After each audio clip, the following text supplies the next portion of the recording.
Hi, magandang araw po ulit sa inyong lahat for our third reading of the day. Tingnan naman po natin kung ano po ang feelings niya as promised sa kanyang sa ating third reading of the day today. Tingnan po natin kung ano naman po ang makikita natin for our third reading of the day. This time, I want to do This time may nahulog po. I don't want to be alone. Sige. Diyan muna po natin ilagay, no? Habang ako po ay nagbabalasa. This time, I want to do a random. Ano ba to? May mga nagsisihulugan. I don't want to be alone. Gusto yata niya po ay random. Sige. Pagbigyan na natin. Random ang gusto ng ating baraha. So, mag-random tayo. I don't want to be alone. Will this ever change? And no one understands me but you. Okay, tingnan natin. Ano? Sabi niya po dito, ayaw daw niyang mag-isa. No? At sinasabi niya na sa mga nangyari, ito ba ay mababago pa? Dahil na-realize niya po na wala raw ibang nakakaintindi sa kanya kung hindi ikaw, no? So sa mga oras na to, naiisip niya na siya pa rin pala ang nakakaintindi sa akin. Sa lahat, ikaw pa rin yung tao na nandyan sa tabi niya. At kung ikaw ay nandyan, hindi siya mag-iisa, no? Pero sa mga nangyari po sa inyo, pakiramdam siguro ng taong ito ngayon, since walang kasupo-suporta, yung kanyang kasama sa bahay o kasama sa buhay, ay talaga pong sa nakikita ko ay feeling niya po mag-isa siya. I can't make you happy. Siguro nung mga times daw na kayo ay magkasama, pakiramdam niya daw po ay hindi ka naging masaya o hindi ka po niya napasaya dahil po siguro sa naiisip niya ngayon lahat ng nabigay niya sa iyo puro sakit, puro pains, at talagang nasaktan ka niya ng sobra-sobra, at sa tingin niya po ay hindi niya rin alam kung paano po makakabawi sa iyo, no? At these feelings are eating me alive, no? So sa nakikita ko po, pakiramdam po ng person nyo ay kinakain po siya talaga ng tadhana or kinakain nung tadhana yung kanyang feelings, emotions as of this very moment. Ang dami niya po kasi daw ginawang drama, no? Drama dito, drama doon. So parang ang dami niya raw pong dramang ginawa sa buhay niya. Napakiramdam niya daw po hindi niya po alam kung ano po ang kanyang gagawin sa ngayon. Sabi niya, will you leave me like the others? Iiwanan mo rin daw ba siya katulad ng iba? Dahil pakiramdam po nito ay ikaw yung isang tao sa buhay niya na kahit anong mangyari, pag binalikan niya, nandyan lang. Diba? Sabi ko nga sa inyo kanina sa first reading na pakiramdam nito lagi pagbabalik siya sa'yo, meron siyang isang taong nakareserba. Kasi feeling niya pagbabalik siya sa'yo, nandyan ka lang sa tabi niya. Pero sad to say, ay hindi pala, no? Dahil nakaya mo rin siyang mawala sa buhay mo, no? And hindi ka po nito nawawala sa isip niya. I can stop thinking about you. Naiisip at naiisip ka pa rin po niya whether you like it or not, no? Nalulungkot din po daw siya, no? Especially pag mag-isa na to sa gabi. Siguro sa umaga na pa siya, kumbaga, naaaliw-aliw pa siya dahil sa totoo lang, sa umaga siguro wala siya, may trabaho, may kasama. Pero pag sa gabi daw po, dito kanya talaga pinaka naaalala, no? I cry at night, no? Literal, no? Sabi niya nga po, painful memories, no? Sabi niya po, sa lahat po alam niya na painful yung nabigay niya sa yung alaala. Minsan gusto niya pong bumawi sa iyo, minsan gusto niya po na alam mo yun, lahat gusto niya po talaga sa yung maialis o mai-erase po yung pain na to. Pero sa totoo lang po, na-stuck din po siya talaga sa vision na kayong dalawa pa rin sa huli, no? Parang pakiramdam niya po sa ngayon, kahit anong mangyari sa inyo, hindi kayo sa ngayon, pero feeling niya po sa huli kayo at kayo pa rin daw talaga, no? Ang magkakatuluyan, o ang Ang pakiramdam niya po talaga ayan no, sabi niya kasi my life is in a mess right now, no. Talagang nahihirapan po siya and hindi niya po alam kung ano po yung gagawin niya sa sarili niya at sa buhay niya, no. And sa nakikita ko po talaga, sabi niya ibang-iba ka pa rin daw sa lahat, no. Sometimes no,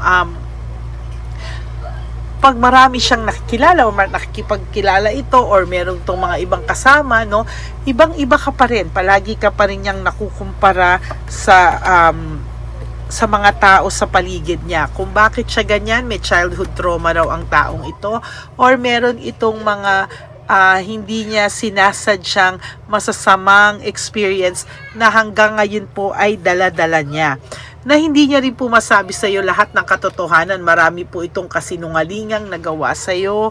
Marami po itong mga kasinungalingan na ang pakiramdam niya po ay gusto niya mang aminin sa iyo pero hindi niya po magawa because of too much pride and ego, no? Kaya hanggang ngayon, nasasaktan din po siya. Sabi niya nga, will this pain ever stop? Matatapos ba raw to lahat ng sakit na nararamdaman niya sa ngayon? Sabi niya, sana daw ibang tao na lang siya. Sana daw hindi ka daw niya nasaktan. Sana daw naging mabuti siya sa'yo. Kasi mabuti ka raw tao eh. You are too nice. I don't deserve your kindness. Pag ito po ay nahihimasmasan, no? Naiisip niya po yung kabutihan mo sa kanya. Pag ito pong taong to ay nahihimasmasan, pakiramdam niya po sobrang hindi niya deserve lahat ng ginawa mo sa kanya.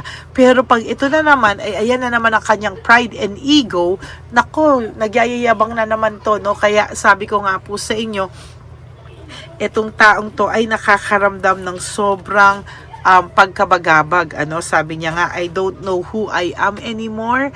Hindi niya raw alam kung sino siya, hindi niya raw alam kung anong nangyayari sa kanya, hindi niya raw alam kung ano yung nangyayari at mangyayari sa kanya sa mga susunod na araw o oras. So, yun talaga, no, nahihirapan na siya kung ano ba talaga ang gusto niya. And sobrang lost na lost po siya ngayon. Why do I feel so lost? Talagang, para siyang naliligaw ka sa sarili niya, no? Hindi niya po alam kung bakit daw siya parang naliligaw sa sarili niyang buhay, sa sarili niya. Wala siyang direksyon eh. To tell you honestly, na wala ka sa taong ito, wala po yung direksyon niya and hindi niya rin po alam kung anong nangyari, bakit all of a sudden parang bumagsak na lang siya talaga and hindi ka pa rin po nito nalilet go sa buhay niya, malamang kahit wala kayong usapan nito or wala kayong communication, pero nandun ka po sa puso nito and hindi ka po talaga mawala-wala sa kanya, no? Hindi man po ito makapunta sa iyo, hindi man ito makatawag sa iyo, hindi man ito makapag-message sa iyo, I can come to you right now, pero hindi ka po niya totally nalilet go. To be honest with you, hindi ka po nalilet go ng taong ito, no? Takot lang po siya sa rejection. I'm scared of rejection. Takot po siya sa rejection and hindi niya po alam kung ano po ang gagawin mo o gagawin niya para mawala po yung takot nito, no? Hindi niya po alam kung paano siya makakalapit sa'yo because this person is really scared of rejection. Sa sobrang taas ng pride niya, sa sobrang taas ng ego niya, ayaw niya po, no, na parang nakakaramdam ng rejection, no? Parang hindi ka po niya kayang kausapin eh. Sabi sa inyo, I can talk to you right now. Hindi ka po nito kayang kausapin sa mga oras na ito, no? And I can do this right now. Oo, nar. Talagang sunod-sunod. I can come to you, I can talk to you, I can do this right now. Oo, no, talagang duwag ka. Duwag ka at takot na takot kang ma-reject sa sobrang taas ng pride mo, sa sobrang taas ng pride mo, ng ego mo, nahahadlangan yung mas nangingibabaw yung taas ng pride and ego niya kaysa sa pagsisisi niya at pagkamis niya sa iyo. Ganyan kataas ang pride and ego nitong taong to, no? Kaya tinitiis niya lahat ng mga nangyayari sa kanya, tinitiis niya lahat dahil sa totoo lang hindi niya kaya lumapit sa sobrang duwag nitong taong to dahil sa kanyang pride and ego. Talagang hirap na hirap itong taong ito sa ngayon, ano? Yung kanyang pride and ego na talagang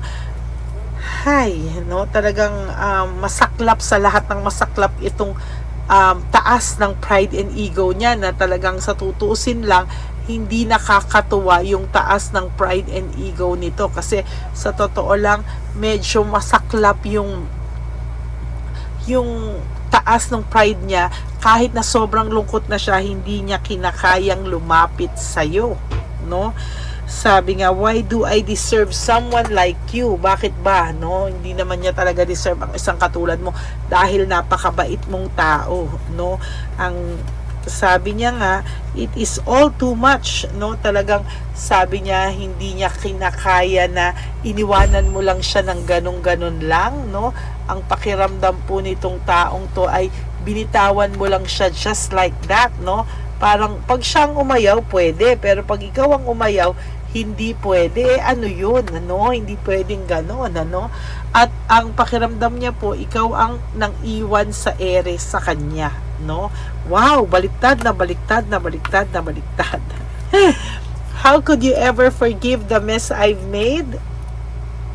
Paano mo raw ba siya mapapatawad sa mga nagawa niya kung talagang hindi rin naman siya talaga humihingi ng tawad? So, paano mo mapapatawad ang isang tao na hindi naman po siya humihingi ng tawad sa iyo, no?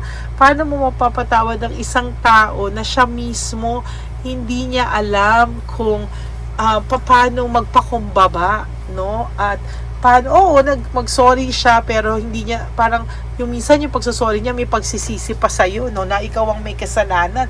At swerte ka pa na kahit mag-sorry siya ng ganon, no?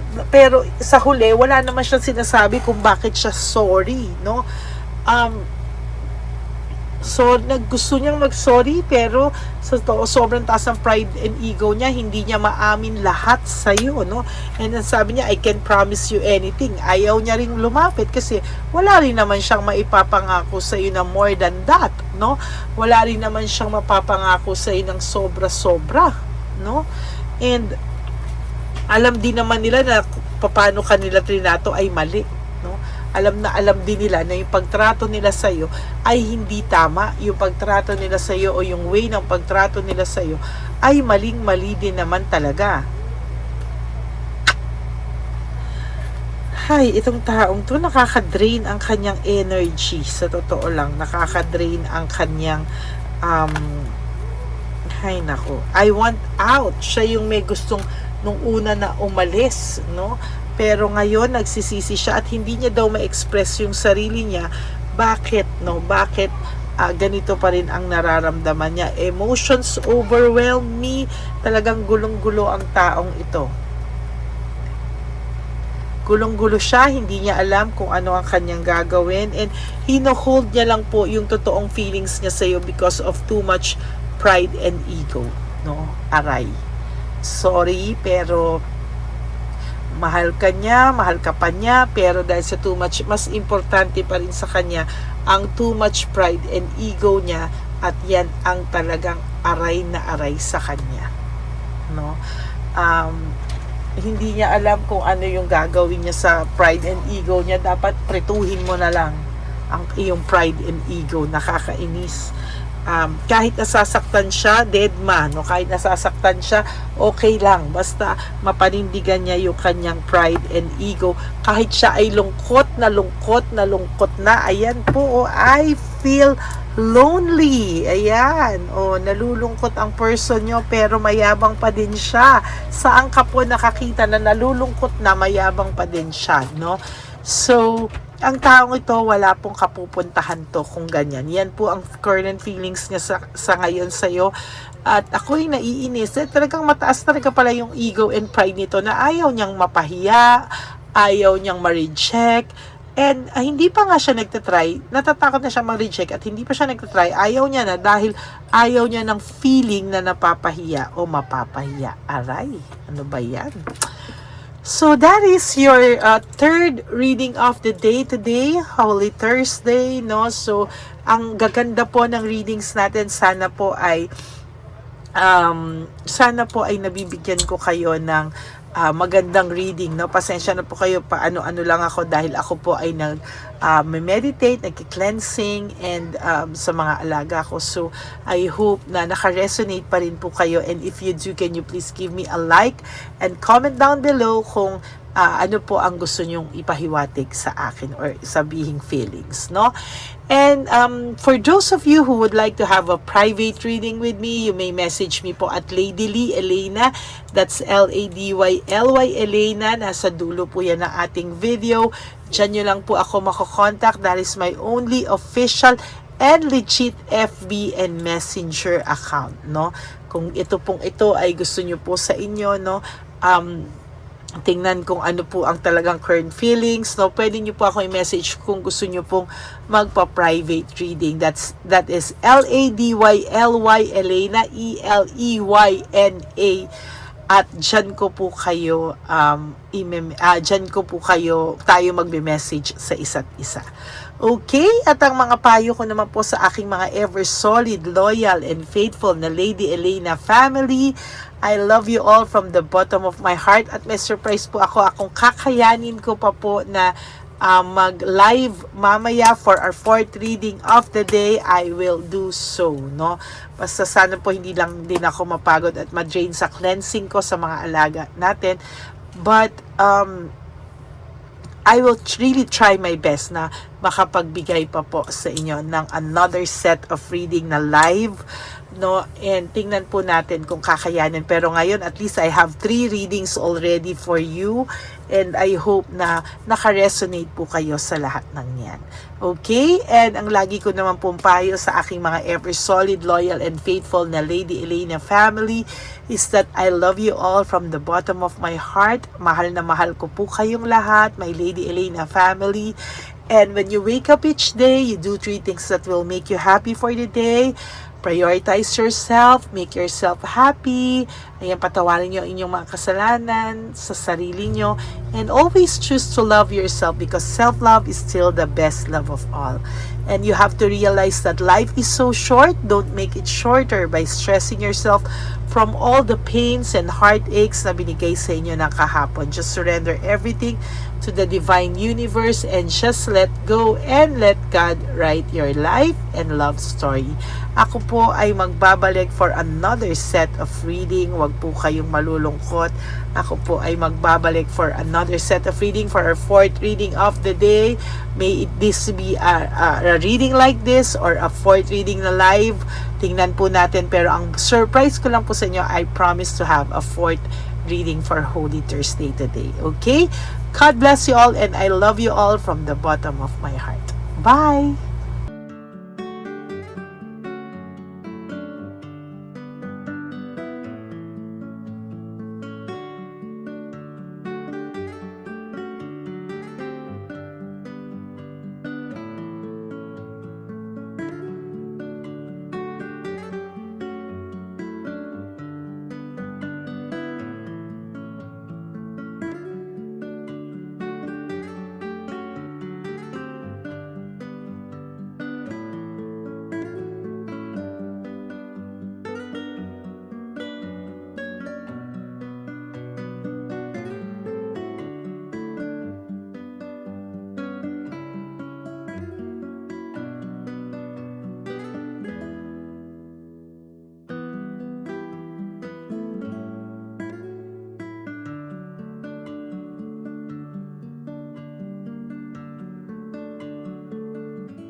tanong. Go ahead. Pera.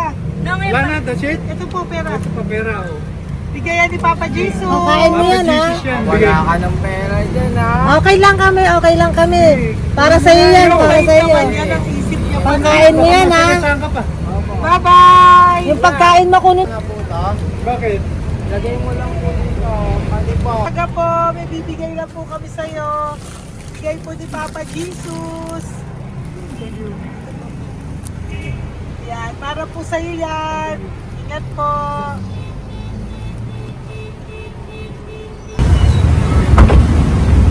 Gandang tanghali po.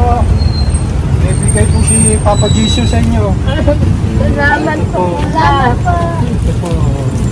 Salamat po. Tigisa po kayo sa Ampaw. Thank you po. God bless po, nanay. Apo, apo, apo. Ano naman po. God bless.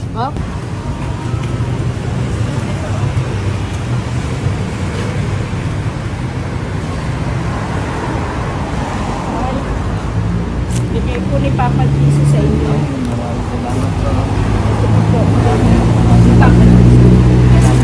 Salamat. God bless po. Kuya, pangkain mo po yan, ha? Kain ka ba nandyan? Po, hindi po. Dito po, nanatimbahan po. Ah! Sa Music Ministry. Doon ka nakapwesto. Opo. Sige po, Sige po, labay po. God bless po. Ingat.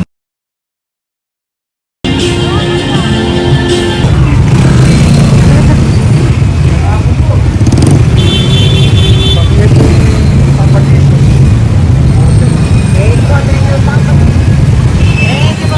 Thank you po, bye po. Meron pa eh. Yo, bigay po yung Papa Jesus. Salamat po. Yun.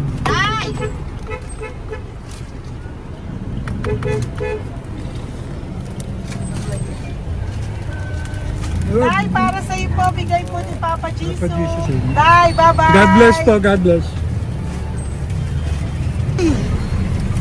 Para sa iyo po, bigay po ni Papa Jesus. Ayan po, bigay po yan sa ni Papa Jesus. Thank you po. Amen.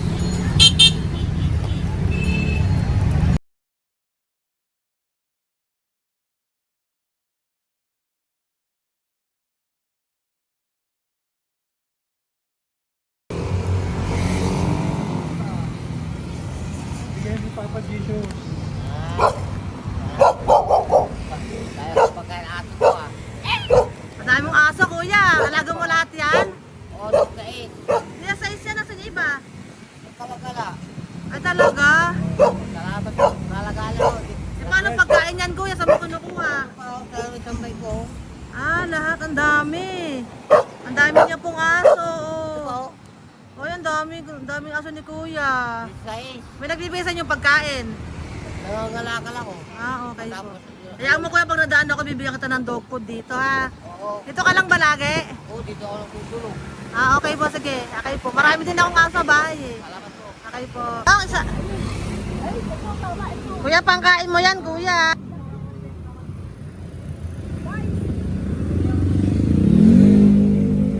Nangangalakal ka, kuya? Sige po, thank you po.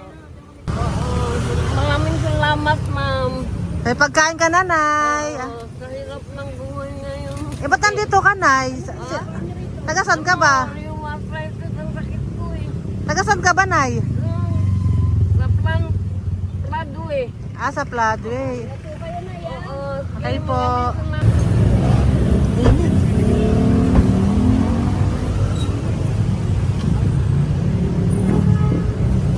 Nay! Bibigay ako sa'yo. Natandaan mo na ako. Ito. Ako po. Si tatay. Si tatay. Thank you, Nay. Habay po.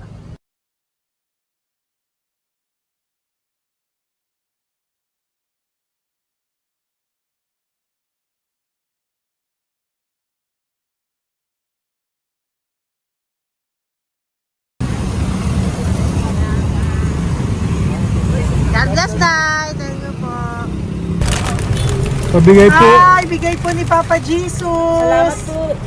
Bigay po ni Papa Salamat Jesus. po. Ito po, oh. Salamat po. Bigay po ni Papa Jesus. Ito pa po.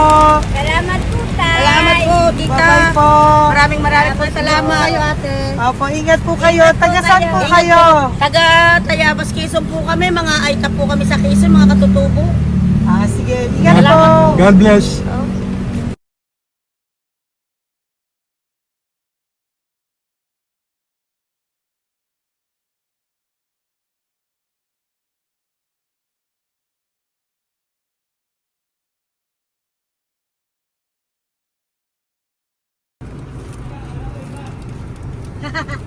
Tay, Tinatawag niya bigay po ni Papa Jesus. Thank you po.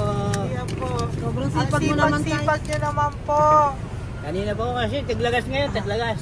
O, pang merienda niyo po yan, Sige po, ha? salamat po sa inyo. Tapos yung root bags po, Kala ko uwi niyo sino po. binubusinahan niya eh. Sige Thank po, you na bye-bye po. Thank you po, salamat po, bye-bye.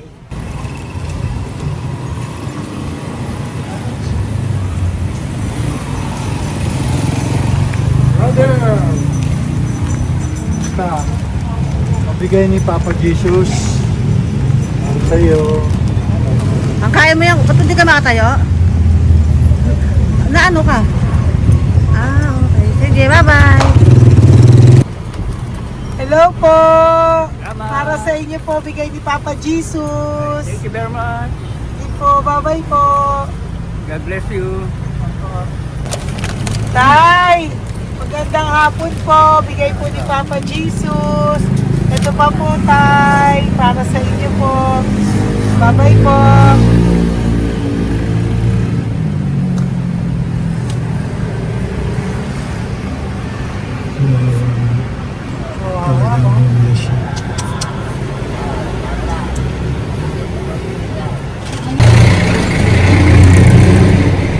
Ate. Ano lang, baka maano siya. Ito po, bigay po sa'yo ni Papa Jesus. Ito pa po, pera po. God bless po. Okay, taga saan ka po? Sige, ingat ka po, Hello po, magandang hapon po. Ano po? Bigay po sa'yo ni Papa Jesus. Thank you, madam. Tsaka ito pa po, para po sa'yo. Salamat. Thank you po, ingat po. Thank you, ma'am. Sige po. Salamat. Akala ko, ma'am, bibili. Ay, hindi po, para sa'yo po yan. Bye-bye Thank you, po. ma'am.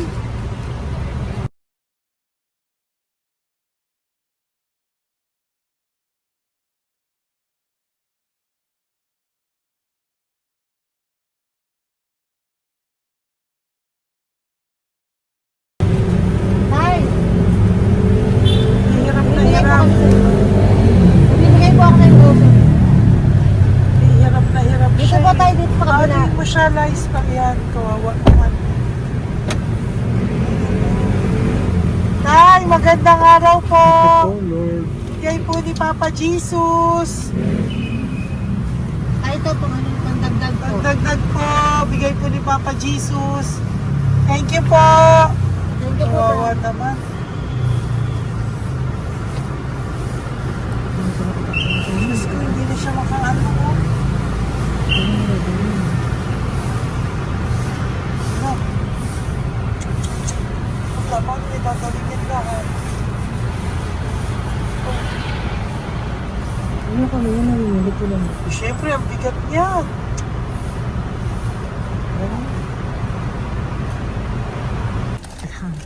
Kaya, bigay sa'yo ni Papa Jesus. Thank you po, ma'am.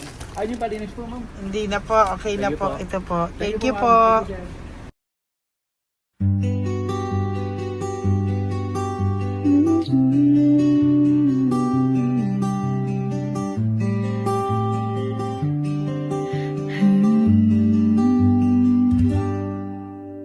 Nasa panahon ako ng kalungkutan, panahon na hindi ko alam ang gagawin. Nalilito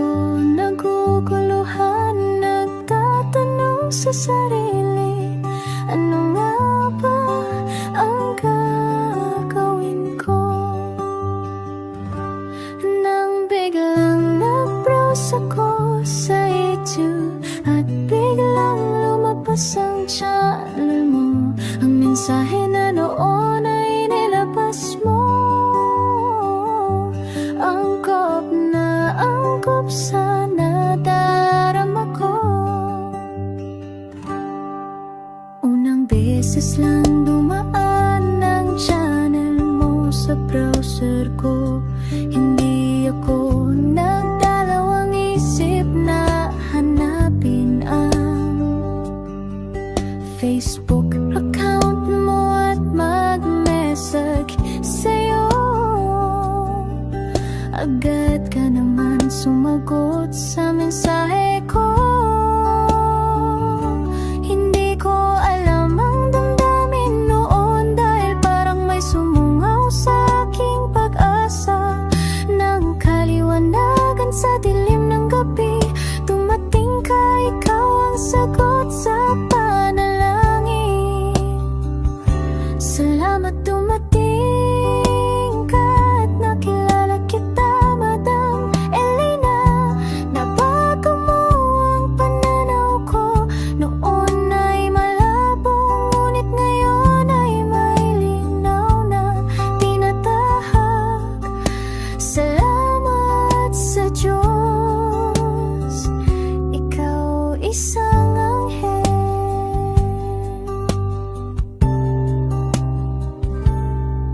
Na inihulog sa lupa upang kami ay tulungan na magkaroon ng linaw sa buhay.